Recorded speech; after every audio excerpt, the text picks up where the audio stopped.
सुमारे 9 वर्षापासून म्हणजे केंद्रात नरेंद्र मोदी सरकार आल्यापासून ईडी या 2 अक्षरांचा मोठा धाक निर्माण झालेला आहे। भ्रष्ट नोकरशाह आणि भ्रष्ट पुढारी यांनी ईडीचा मोठा धसका घेतलेला आहे। सामान्य माणसाला ईडी ही एक केंद्र सरकारची तपास यंत्रणा आहे या पलीकडे काही माहीत नसतं।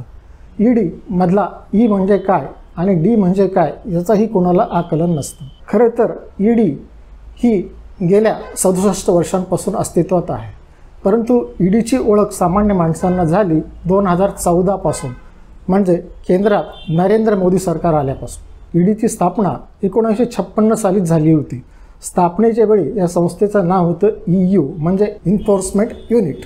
1957 साली या संस्थेचं नाव बदलून ईडी असं ठेवण्यात आलं, म्हणजे एन्फोर्समेंट डायरेक्टोरेट। आर्थिक घोटाळे आणि भ्रष्टाचार यांचा तपास करणं हे ईडीचं मुख्य काम आहे। ईडीचा मुख्य उद्देश आहे आर्थिक घोटाळ्यासंबंधी 2 महत्त्वाच्या कायद्यांची अंमलबजावणी करणे।